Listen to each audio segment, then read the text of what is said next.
বিসমিল্লাহির রহমানির রহিম। একটু চুপ করতে হবে, সবাইকে চুপ করতে হবে।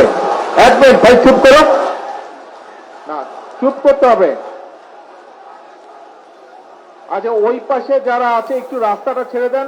ওইখানে একটা অ্যাম্বুলেন্স আছে, অ্যাম্বুলেন্স থেকে যেতে দেন।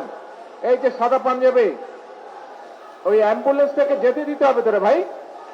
আরে কি আশ্চর্য, এই রাস্তাটা ক্লিয়ার করো না, এই রাস্তাটা ক্লিয়ার করে অ্যাম্বুলেন্সটাকে যেতে দাও।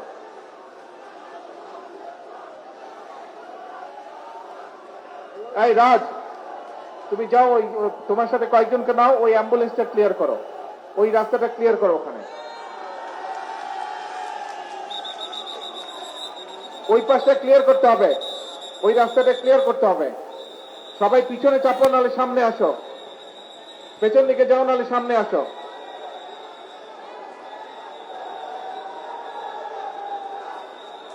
আচ্ছা, এখন কথা শুনবেন না স্লোগান দেবেন, কোনটা?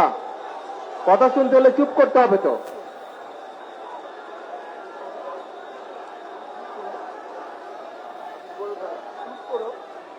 কথা শুনতে হলে চুপ করতে হবে, আমাদেরকে শান্ত হতে হবে। আর ওই পাশের, হ্যাঁ, ওই পাশের রাস্তাটাকে ছেড়ে দাও ভাই, অ্যাম্বুলেন্সটা যেতে হবে। ওই যে ওখানে দাঁড়িয়ে আছে, পিছনে চাপো, গাড়ি লাগে যেতে দাও।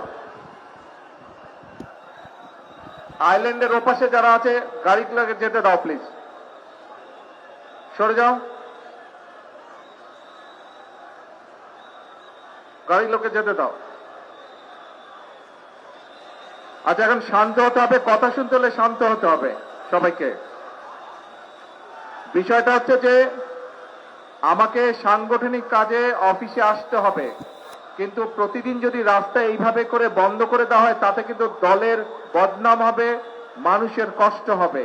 ঠিক আছে, এইভাবে প্রতিদিন রাস্তা বন্ধ করা যাবে না।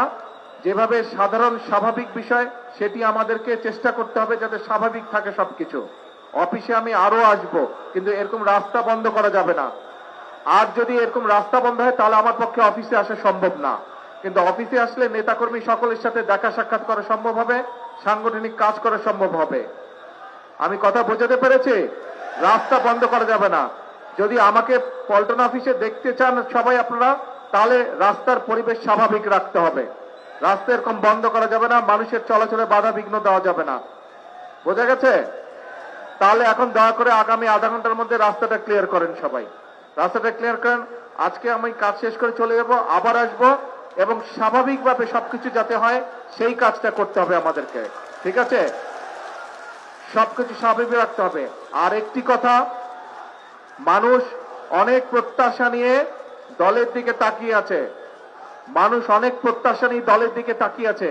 কাজে এখানে যে সকল নেতাকর্মী আছে, সারা দেশে আমাদের যে সকল নেতাকর্মী আছে, আমাদেরকে ধৈর্য ধরতে হবে, আমাদেরকে আইন শৃঙ্খলার ভিতরে থাকতে হবে, এবং আমাদেরকে মানুষের পাশে দাঁড়াতে হবে। মানুষের সমস্যা হয়, কষ্ট হয়, অসুবিধা হয়, সেই জিনিসগুলো করা যাবে না। একই সাথে অনেক সমস্যা আছে দেশে, মানুষকে বোঝাতে হবে, মানুষকে পাশে দাঁড়াতে হবে, মানুষকে ধৈর্য ধারণ করানো শেখাতে হবে, বা ধৈর্য ধারণের সহযোগিতা করতে হবে মানুষকে। ঠিক আছে, অনেক কাজ আছে আমাদের। এখন প্রথম নম্বর কাজ হচ্ছে, 1 নম্বর কাজ হচ্ছে রাস্তাটা ক্লিয়ার করতে হবে, অফিসে যাতে আমি আসতে পারি। আপনাদের সহযোগিতা থাকলে আমি অফিসে আসতে পারবো, আপনাদের সহযোগিতা না থাকলে আমি অফিসে আসতে পারবো না। আপনারা কি চান আমি অফিসে আসে? তাহলে আপনাদের সহযোগিতা করতে হবে, পরিবেশটা নরমাল রাখতে হবে। রাখা যাবে সেটা? আমি আরো 2-1 দিন আসবো, আমি দেখবো, যদি দেখি স্বাভাবিক রেখেছেন তাহলে আমি আসবো, আর যদি দেখি স্বাভাবিক রাখেন না, তাহলে কিন্তু এখানে আমার পক্ষে আসা সম্ভব হবে না। কারণ আমি আসলে আপনারা যদি এরকম করেন, এলাকার মানুষের সমস্যা হবে। এই দিক দিয়ে বহু হাজার হাজার মানুষ যাওয়া আসা করে, তাদের সমস্যা হবে। কাজে আমরা নিশ্চয়ই দেশের মানুষের সমস্যার কারণ হতে চাই না, তাই তো নাকি? হতে চাই না? হতে চায় না। কিন্তু প্রত্যেকটা নেতাকর্মীকে এই ব্যাপারে সচেতন থাকতে হবে, সতর্ক থাকতে হবে। ঠিক আছে, এখন অনুরোধ হচ্ছে রাস্তাটা ক্লিয়ার করেন সবাই। সবাই বাম দিকে চেপে আসেন, এইদিকে চেপে আসেন, দরকার হলে কর্নার চলে আসেন, রাস্তাটা খুলে দেন। ধন্যবাদ, আর কথা বলাবো না এখন। আসসালামু আলাইকুম।